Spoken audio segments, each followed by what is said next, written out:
وأشهد أن محمدًا عبده ورسوله. يا أيها الذين آمنوا اتقوا الله حق تقاته ولا تموتن إلا وأنتم مسلمون. يا أيها الناس اتقوا ربكم الذي خلقكم من نفس واحدة وخلق منها زوجها وبث منهما رجالا كثيرا ونساء. واتقوا الله الذي تساءلون به والأرحام إن الله كان عليكم رقيبا. يا أيها الذين آمنوا اتقوا الله وقولوا قولا سديدا يصلح لكم أعمالكم ويغفر لكم ذنوبكم ومن يطع الله ورسوله فقد فاز فوزا عظيما. أما بعد فأعوذ بالله السميع العليم من الشيطان الرجيم من همزه ونفخه ونفثه. فجاءته إحداهما تمشي على استحياء قالت إن أبي يدعوك ليجزيك أجر ما سقيت لنا. فلما جاءه وقص عليه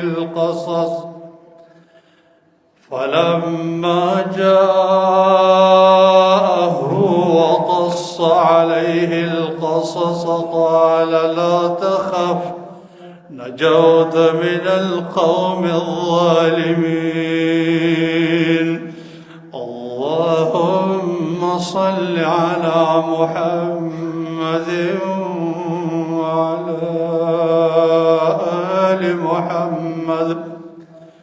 كما صليت على إبراهيم وعلى آل إبراهيم إنك حميد مجيد. اللهم بارك على محمد وعلى آل محمد كما باركت على إبراهيم وعلى آل إبراهيم إنك حميد مجيد. د دین اسلام ډیرو قدرمنو درنو او عزت مندورونو د تیرو خطباتنا سلسلوارا دا موضوع شروع چې زمونږ او ستاسو مخې ته یو سفر پروت دی. دا سفر ډیر تریخ دی، د ناشنايي سفر دی، ډیر اوږد دی. 50,000 کاله د دې یوه ورځ ده، 50,000 کاله. دې دپاره ډیره توخه جمع کول پکار دي. خو ناشنا خبره دا ده چې دا ټوله دنیا خزانه ستا په لاس کې وي او دا ټوله ځمکه تاله د سرو زرو نه ډکه شي او ستا شي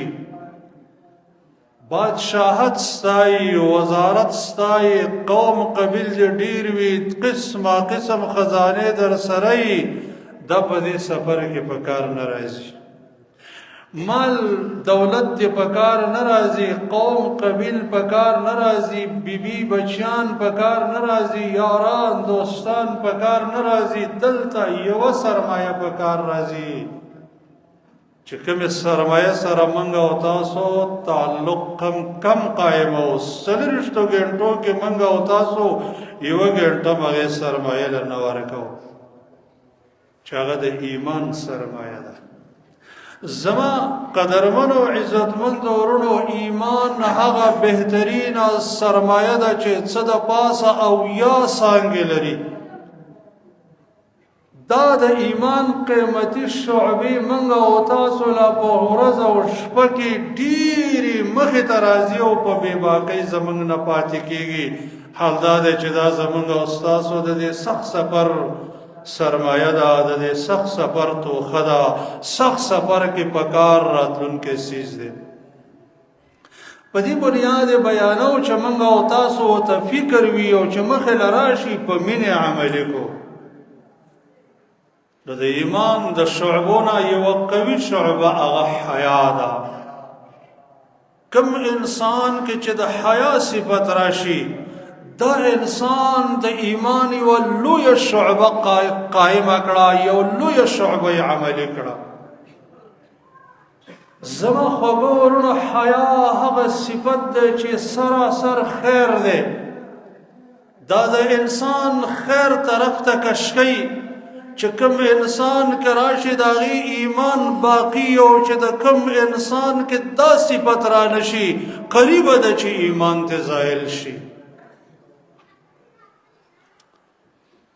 حیا څه ته ویلی کېږي زما خوږو ورونو